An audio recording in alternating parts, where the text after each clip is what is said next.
Existe um momento que ninguém esquece. Aquele instante em que você segura a mão de alguém que ama e sente o calor escapando, o pulso enfraquecendo, a respiração se tornando um sussurro cada vez mais distante, até que finalmente, silêncio. Um silêncio tão profundo que parece engolir o mundo inteiro. E então você fica ali, olhando para aquele rosto que conheceu tão bem, aquele corpo que abraçou 1000 vezes, e uma pergunta explode dentro do seu peito com uma força que quase te derruba. Para onde essa pessoa foi? Ela simplesmente deixou de existir? Apagou como uma vela? Ou acordou em algum lugar que você não pode ver, consciente, pensando, sentindo, lembrando de você? E tem outra pergunta, aquela que você não ousa fazer em voz alta porque parece absurda, mas que te persegue nas madrugadas silenciosas, quando você está sozinha com suas lágrimas. Ela pode te ver agora, ela sabe que você chora. Ela ouve quando você fala com ela no cemitério, quando você sussurra, eu sinto sua falta, diante daquela lápide fria. Será que do outro lado existe uma janela através da qual os mortos observam os vivos, ou será que a morte é uma porta que se fecha para sempre, sem volta, sem comunicação, sem conexão? A humanidade tenta responder essas perguntas há milênios. Cada cultura, cada religião, cada filosofia oferece sua versão. Alguns dizem que os mortos dormem até o julgamento final, inconscientes, flutuando num vazio eterno. Outros afirmam que eles reencarnam, voltando para viver novas vidas até alcançarem alguma forma de iluminação. Há quem acredite que os mortos se tornam fantasmas, presos entre dois mundos, assombrando os lugares onde viveram. E há aqueles que insistem que os mortos simplesmente deixam de existir, que a consciência é apenas química cerebral, e quando o cérebro morre, tudo acaba. Mas aqui está a verdade que vai cortar através de toda essa confusão como uma espada afiada. A Bíblia não deixa essa pergunta sem resposta. A palavra de Deus não é vaga, não é ambígua, não é poética demais para ser compreendida. Ela é cristalina, direta, assustadoramente clara sobre o estado dos mortos. E o que ela revela vai mudar completamente a forma como você enxerga a morte, a vida e tudo o que vem depois. Porque isso não é especulação teológica, não é interpretação humana, não é achismo religioso, é revelação divina, registrada em tinta e sangue nas páginas sagradas que atravessaram séculos para chegar até você hoje. O apóstolo Paulo, um homem que conheceu os dois lados da existência, que foi arrebatado ao terceiro céu e viu coisas que não lhe era permitido revelar, escreveu em 2 Coríntios capítulo 5, versículo 8, palavras que destroem qualquer teoria de aniquilação ou sono da alma. Estar ausente do corpo é estar presente com o Senhor. Você percebe o que ele está dizendo? Ele não disse dormir, não disse esperar no nada, não disse flutuar num limbo inconsciente. Ele disse estar presente, consciência plena, existência real, presença imediata diante do trono de Deus, no exato momento em que o último suspiro deixa seus pulmões. Isso significa que quando sua mãe fechou os olhos pela última vez, ela não apagou. Quando seu pai deu o último suspiro, ele não entrou num sono profundo. Quando aquela pessoa que você amava tanto partiu, ela não deixou de existir. A morte não é extinção. A morte é a transição. É a separação entre corpo e alma, entre o físico e o espiritual, entre o temporal e o eterno. E essa transição acontece num piscar de olhos, mais rápido do que você consegue imaginar, mais definitivo do que qualquer coisa que você já experimentou. Vamos investigar, versículo por versículo, camada por camada, por verdade, onde estão os mortos agora mesmo neste exato momento enquanto você lê estas palavras. Vamos descobrir o que eles sabem, o que eles sentem, o que eles veem e o que eles esperam. E no final, você vai entender por que a resposta para essas perguntas importa mais do que qualquer outra coisa na sua vida. A morte é uma separação, não uma extinção. Comece entendendo isto. A morte não é o fim da pessoa, é o fim da conexão entre corpo e alma.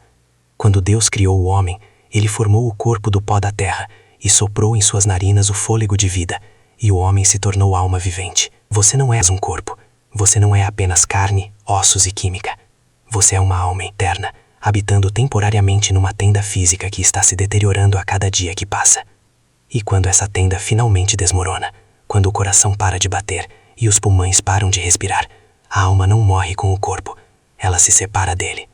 Eclesiastes capítulo 12, versículo 7. Descreve esse momento com uma precisão que arrepia.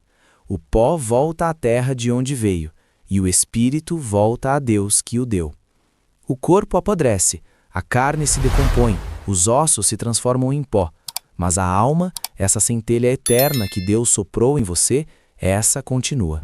Ela retorna à sua origem, ao Criador que a formou, para prestar contas de tudo o que foi feito enquanto habitava no corpo. E aqui está a parte que a maioria das pessoas não quer ouvir, mas que a Bíblia deixa absolutamente clara.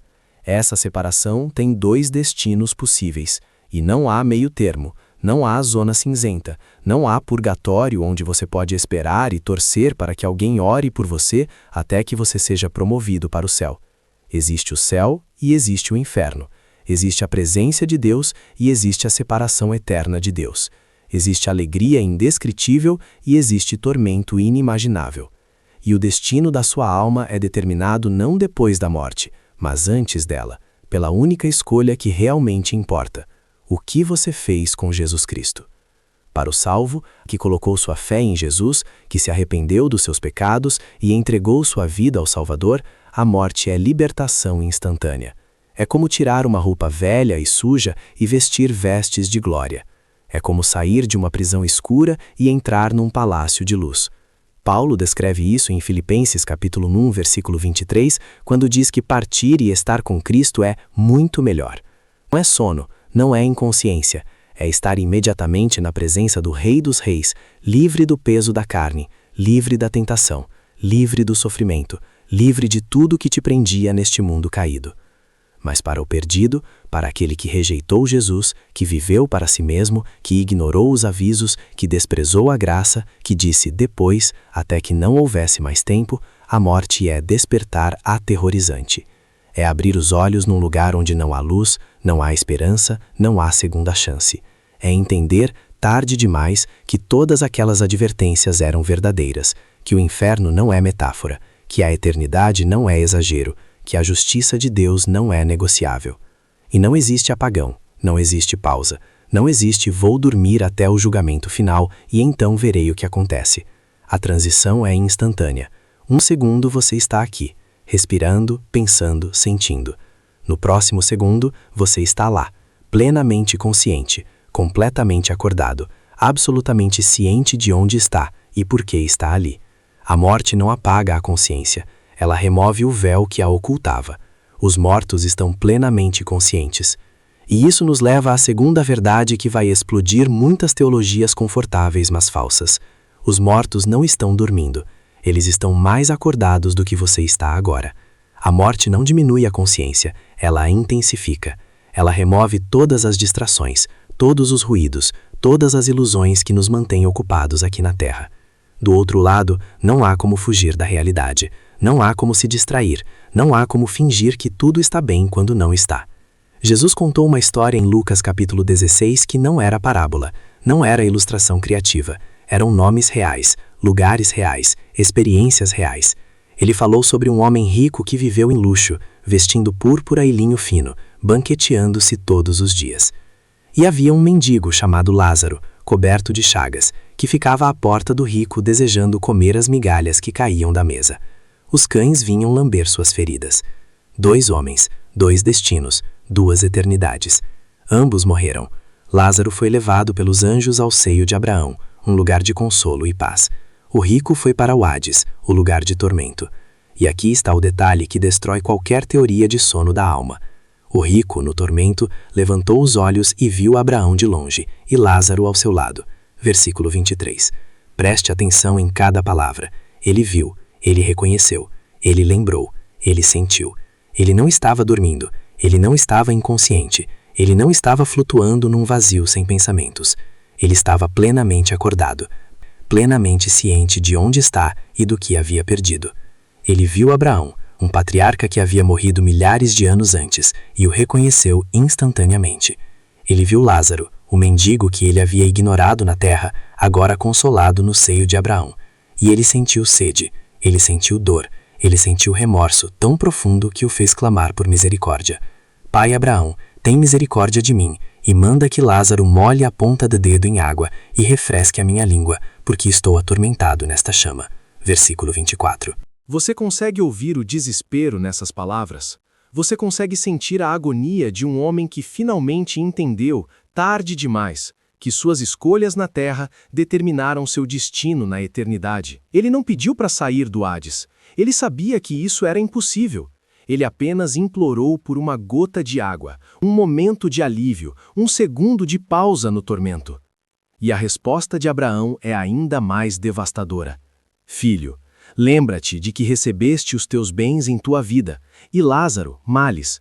Agora, porém, ele está consolado, e tu, atormentado. E além de tudo, está posto um grande abismo entre nós e vós, de sorte que os que querem passar daqui para vós não podem, nem os de lá passar para nós. Versículos 25 e 26. Lembra-te. Essa palavra é uma faca no coração. Os mortos lembram. Eles lembram de tudo, cada escolha, cada oportunidade desperdiçada, cada vez que ouviram a verdade e a rejeitaram, cada momento em que poderiam ter se arrependido, mas escolheram continuar no pecado. A memória não morre com o corpo. Ela se torna mais nítida, mais clara, mais dolorosa. E para os perdidos, essa memória perfeita é parte do tormento. Eles lembram do que poderiam ter tido e escolheram rejeitar. Os mortos não estão dormindo. Eles não estão esperando num limbo inconsciente. Eles estão plenamente acordados, plenamente cientes de onde estão e por quê. E essa consciência, essa clareza absoluta, essa impossibilidade de se enganar ou se distrair, é tanto a glória do céu quanto o horror do inferno. Eles não nos vigiam, mas aguardam a justiça. E aqui chegamos a uma verdade que vai aliviar alguns corações e partir outros. Os mortos em Cristo não estão olhando para você agora. Eles não estão te vigiando do céu. Eles não veem suas lágrimas. Eles não acompanham suas lutas.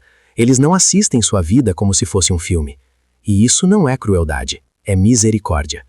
Pense bem, se sua mãe salva pudesse ver você agora, se ela pudesse testemunhar cada momento de dor, cada noite de choro, cada batalha que você enfrenta, como isso seria céu para ela?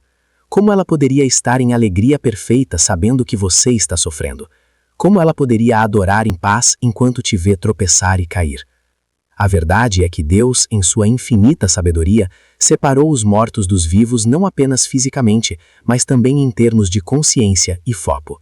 Apocalipse, capítulo 6, versículos 9 e 10, nos dá um vislumbre do que os mortos em Cristo estão fazendo agora. Vi debaixo do altar as almas dos que foram mortos por causa da palavra de Deus e por causa do testemunho que deram, e clamaram com grande voz dizendo: Até quando, ó soberano Senhor, santo e verdadeiro, não julgas e vingas o nosso sangue dos que habitam sobre a terra?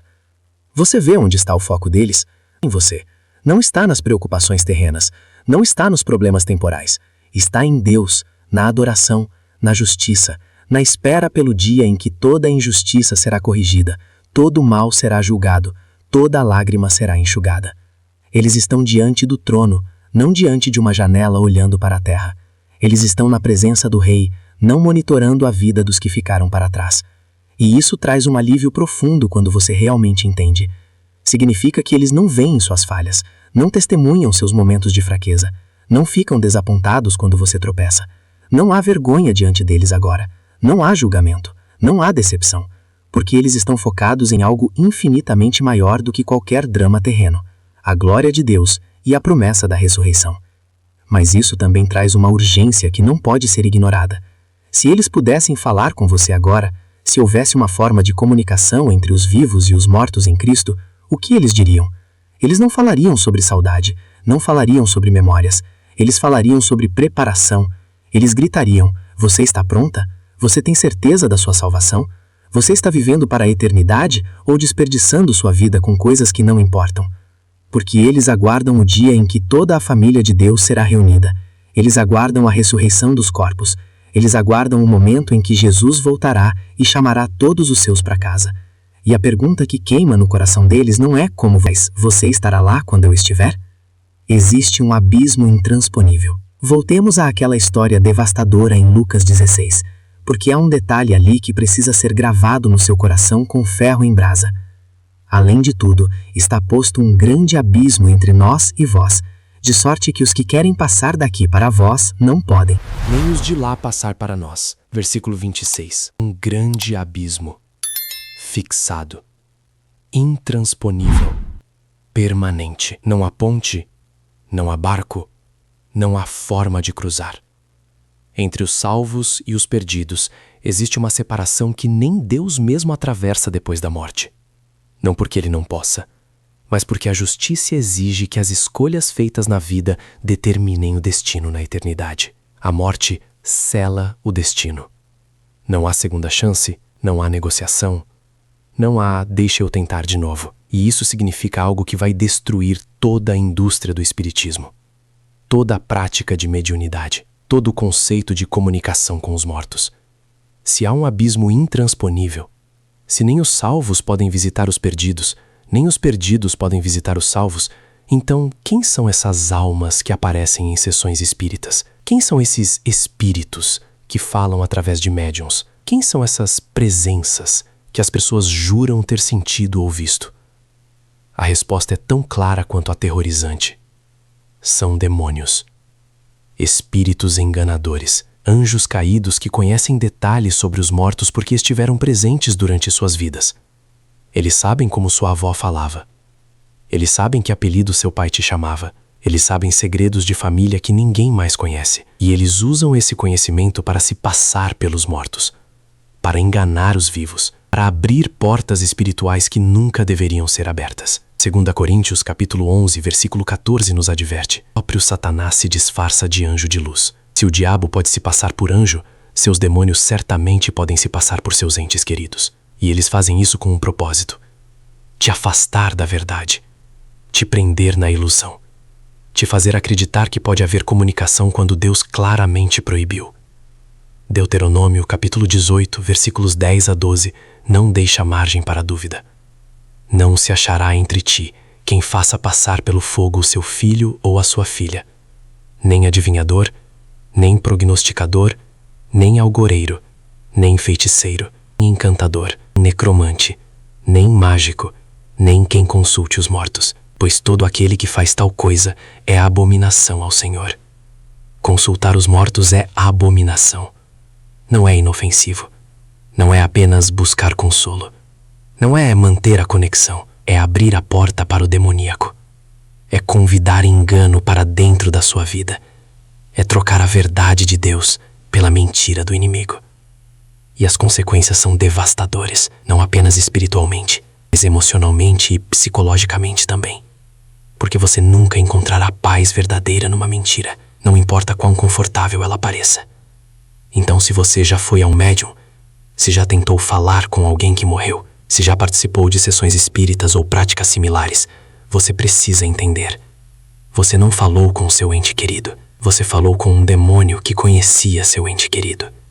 E agora você precisa se arrepender, renunciar a essa prática, fechar essa porta espiritual e voltar para a única fonte de verdade e consolo, a palavra de Deus. O abismo é real, a separação é permanente e qualquer comunicação que pareça atravessá-lo não vem de cima, vem de baixo. Os justos se reconhecem e se amam perfeitamente. Mas agora deixe-me trazer esperança para seu coração partido. Deixe-me falar sobre a promessa que sustenta a alma enlutada. Deixe-me te dizer o que acontece quando dois salvos se reencontram na eternidade. Sim, você verá sua mãe de novo. Sim, você abraçará seu pai outra vez. Sim, aquela criança que você perdeu, aquele irmão que partiu cedo demais, aquele amigo que te deixou com um vazio no peito. Você os encontrarão novamente, e não será um encontro vago, nebuloso, onde vocês são estranhos glorificados. Será um reencontro de reconhecimento total, amor perfeito, alegria indescritível. 1 Tessalonicenses capítulo 4, versículos 13 a 18, pinta um quadro glorioso da ressurreição. Não queremos, porém, irmãos, que sejais ignorantes com respeito aos que dormem, para não vos entristecerdes como os demais, que não têm esperança. Pois se cremos que Jesus morreu e ressuscitou, assim também Deus, mediante Jesus, trará em sua companhia os que dormem. Dizemos-vos, pois, isto pela palavra do Senhor. Nós, os vivos, os que ficarmos até a vinda do Senhor, de modo algum precederemos os que dormem. Porquanto o Senhor mesmo, dada a sua palavra de ordem, ouvida a voz do arcanjo e ressoada a trombeta de Deus, descerá dos céus, e os mortos em Cristo ressuscitarão primeiro. Depois, nós, Os vivos, os que ficarmos, seremos arrebatados juntamente com eles, entre nuvens, para o encontro do Senhor nos ares. E assim, estaremos para sempre com o Senhor, para sempre com o Senhor, e uns com os outros, não como sombras, não como espíritos sem forma, mas com corpos ressurretos, glorificados, perfeitos, corpos que não envelhecem, não adoecem, não sentem dor, corpos que são reconhecíveis, mas transformados, como o corpo ressurreto de Jesus, que os discípulos reconheceram, mas que também atravessava portas e aparecia e desaparecia. E nesse estado glorificado, não haverá ciúmes, não haverá competição, não haverá mágoas antigas ressurgindo, não haverá eu te perdoo, mas não esqueço. Tudo será perfeito, o amor será puro, a comunhão será plena. Você conhecerá como é conhecida, você amará como é amada, sem filtros, sem máscaras, sem defesas. Jesus mesmo prometeu isso em Mateus capítulo 8, versículo 11. Digo-vos que muitos virão do Oriente e do Ocidente e tomarão lugares à mesa com Abraão, Isaque e Jacó no reino dos céus. À mesa, juntos, comendo, conversando, rindo, adorando. Não seremos estranhos, seremos família, a família de Deus, reunida para sempre. E aqui está a parte que faz o coração saltar. As memórias não serão apagadas. Você ainda lembrará da vida na terra, mas essas memórias serão redimidas, transformadas, vistas através da lente da eternidade. As dores terão propósito, as lágrimas terão significado, as lutas terão valido a pena. E você verá como Deus estava tecendo tudo junto para o bem, mesmo quando parecia que tudo estava desmoronando. Então sim, haverá reencontro, haverá reconhecimento, haverá amor perfeito, mas só para aqueles que estão em Cristo, só para aqueles cujos nomes estão escritos no livro da vida, só para aqueles que, enquanto ainda tinham fôlego, escolheram Jesus como Salvador e Senhor. Os perdidos lembram de tudo, e isso é tormento. Mas agora preciso te levar de volta para o lado escuro dessa verdade. Preciso te mostrar o que acontece com aqueles que morrem sem Cristo. E não vou suavizar, não vou usar linguagem poética para tornar mais palatável. Vou te dar a verdade crua como a Bíblia a apresenta. O inferno não é apenas fogo, é memória perfeita. É consciência plena de tudo o que você perdeu. E por quê? Lembra do rico em Lucas 16? Abraão lhe disse: Filho, lembra-te de que recebeste os teus bens em tua vida. Lembra-te. Essa palavra é uma tortura em si mesma. Ele lembrou de todas as festas, de todo o luxo, de todas as oportunidades que teve de ajudar Lázaro e escolheu ignorá-lo. Ele lembrou de cada sermão que ouviu e rejeitou, de cada convite para se arrepender que ele desprezou, de cada vez que alguém tentou falar com ele sobre Deus e ele mudou de assunto, de cada momento em que sua consciência o cutucou e ele a silenciou com mais vinho, mais comida, mais distração. E agora, no tormento, ele não pode esquecer. Não há álcool para entorpecer a memória. Não há entretenimento para distrair a mente. Não há sono para dar descanso. Só pós-lembrança de todas as escolhas que o levaram até ali. E o pior de tudo, a lembrança de que ele sabia. Ele sabia que havia um Deus. Ele sabia que havia consequências. Ele sabia que havia um céu e um inferno. Mas ele escolheu viver como se nada disso importasse. E essa é a agonia que a maioria das pessoas não entende sobre o inferno. Não é apenas o fogo, é o arrependimento eterno. É o se ao menos que nunca termina. Se ao menos eu tivesse ouvido, se ao menos eu tivesse me arrependido, se ao menos eu tivesse dado atenção, se ao menos eu não tivesse adiado, se ao menos eu tivesse levado a sério. Mas não há mais se ao menos, não há mais depois, não há mais vou pensar sobre isso. A porta está fechada. O abismo está fixado, o destino está selado, e a única coisa que resta é a memória torturante de que poderia ter sido diferente. Marcos capítulo 9, versículos 43 a 48, descreve o inferno com palavras que fazem a alma estremecer. Se tua mão te faz tropeçar, corta-a, pois é melhor entrares manco na vida do que tendo as duas mãos ires para o inferno, para o fogo inextinguível. Se teu pé te faz tropeçar, corta-o. É melhor entrares coxo na vida do que tendo os dois pés seres lançado no inferno. Se um dos teus olhos te faz tropeçar, arranca-o. É melhor entrares no reino de Deus com um só dos teus olhos do que tendo os dois seres lançado no inferno, onde não morre o verme, nem o fogo se apaga. Onde não morre o verme, nem o fogo se apaga. Eterno, inextinguível, sem fim. E pior ainda, consciente. Porque se não houvesse consciência, não haveria. O tormento exige consciência, exige memória, exige a capacidade de sentir, de pensar, de lembrar, de se arrepender tarde demais. E aqui está a verdade mais devastadora de todas. Os perdidos não estão apenas sofrendo. Eles estão sofrendo sabendo que outros não estão.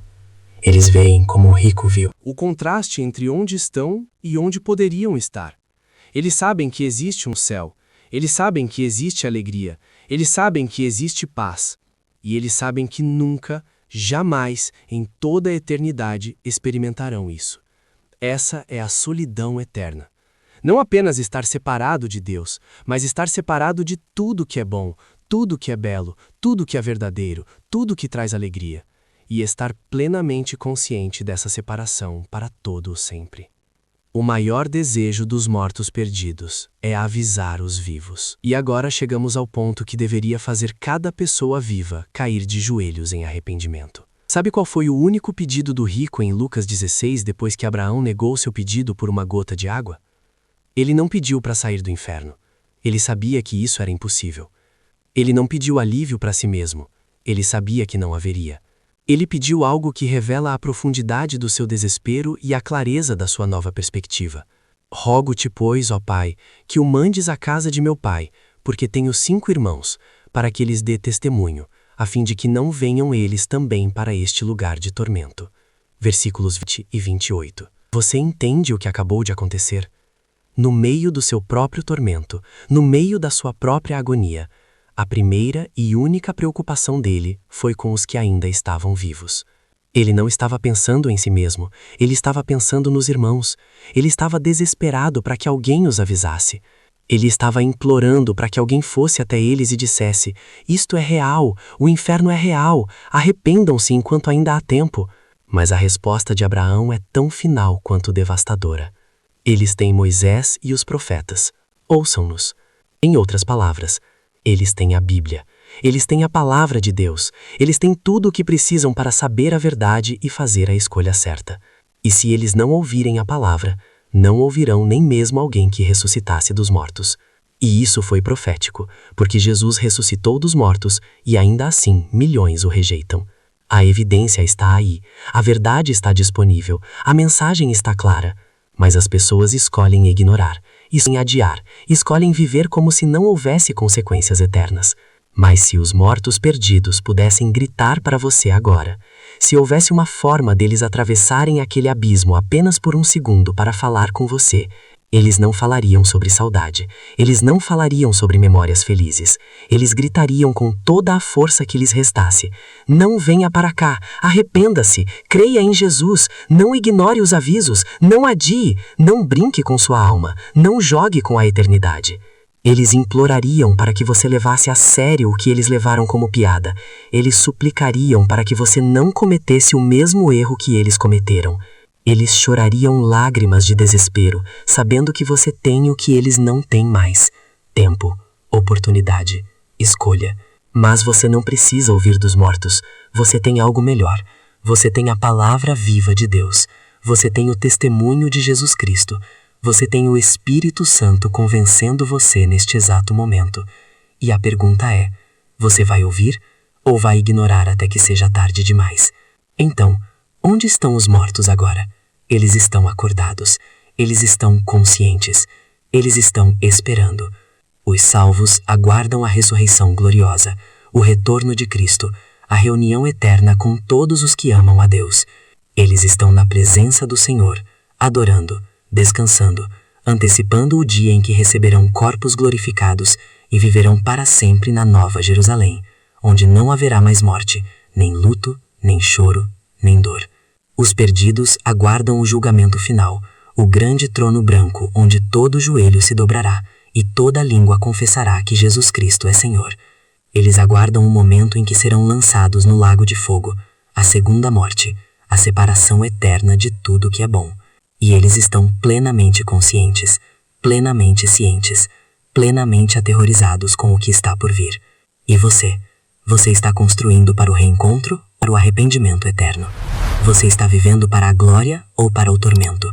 Você está preparada para o dia em que seu último suspiro deixar seus pulmões e você acordar do outro lado?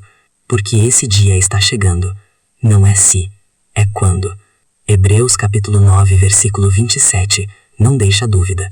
Aos homens está ordenado morrerem uma só vez, vindo depois disto o juízo. Uma vez. Não há segunda chance. Não há reencarnação. Não há vou tentar de novo. Uma vida. Uma morte. Um julgamento. E a única coisa que determinará seu destino naquele dia não é quantas coisas boas você fez. Não é se você foi uma pessoa decente. Não é se você foi melhor do que outras pessoas. É uma pergunta simples. O que você fez com Jesus Cristo? Porque Ele é o único caminho. João capítulo 14, versículo 6. Eu sou o caminho, e a verdade e a vida. Ninguém vem ao Pai senão por mim. Não há plano B. Não há rota alternativa. Não há todos os caminhos levam a Deus. Há um caminho. E esse caminho é Jesus. E Ele não está pedindo perfeição. Ele está pedindo rendição. Ele não está pedindo que você se limpe antes de vir a Ele. Ele está pedindo que você venha suja, quebrada, falha, e deixe que Ele te limpe com seu sangue. Romanos capítulo 10, versículos 9 e 10. Se com tua boca confessares Jesus como Senhor, e em teu coração creres que Deus o ressuscitou dentre os mortos, serás salva. Porque com o coração se crê para a justiça, e com a boca se confessa a respeito da salvação. É simples. Não é fácil porque exige que você morra para si mesma, mas é simples. Creia que Jesus morreu pelos seus pecados e ressuscitou. Confesse-o como Senhor da sua vida. Arrependa-se, que significa virar as costas para o pecado e virar o rosto para Deus, e Ele te salvará. Não porque você merece, mas porque Ele é misericordioso. Não porque você é boa o suficiente, mas porque Ele é bom o suficiente. E se você já é salva, se você já entregou sua vida a Jesus, então ore agora pelos que você ama. Porque um dia o abismo será fixado. Um dia não haverá mais tempo. Um dia aqueles que você ama e que ainda não conhecem a Cristo acordarão do outro lado e entenderão, tarde demais, que você estava certa. Que a Bíblia estava certa. Que Jesus era a única esperança. Não deixe que esse dia chegue sem que você tenha feito tudo ao seu alcance para avisá-los. Não deixe que a eternidade deles seja determinada pelo seu silêncio. Fale. Ore. Implore. Chore. Jejue. Interceda. Porque o inferno é real. E as pessoas que você ama podem estar caminhando direto para lá. A Bíblia quebrou o silêncio sobre onde estão os mortos. Ela revelou a verdade que a maioria prefere ignorar. Ela mostrou que a morte não é o fim, mas o começo de uma eternidade que será ou glória indescritível, ou tormento inimaginável. E agora cabe a você decidir. Você vai viver à luz dessa verdade, ou vai continuar fingindo que a eternidade não importa, porque ela importa. Ela importa mais do que qualquer coisa. E um dia, quando você estiver do outro lado, quando você estiver plenamente consciente, plenamente acordada, plenamente ciente de onde está e por quê, você olhará para trás e verá que este momento, este exato momento em que você leu estas palavras, foi um dos mais importantes da sua vida. Então escolha bem. Escolha Jesus. Escolha a vida. Escolha a eternidade com Deus, porque a morte está chegando para todos nós. Mas para aqueles que estão em Cristo, a morte não é o fim. É apenas a porta para o começo de algo glorioso demais para palavras descreverem. E naquele dia, quando o último suspiro deixar seus lábios e você abrir os olhos do outro lado, você não acordará em trevas. Você acordará em luz. Você não ouvirá lamentos. Você ouvirá adoração. Você não sentirá tormento. Você sentirá paz perfeita. E você verá, face, aquele que te amou tanto que morreu por você. E você entenderá, finalmente, que valeu a pena. Que cada lágrima, cada luta, cada momento de rendição, valeu a pena. Porque estar ausente do corpo e estar presente com o Senhor é estar em casa, para sempre.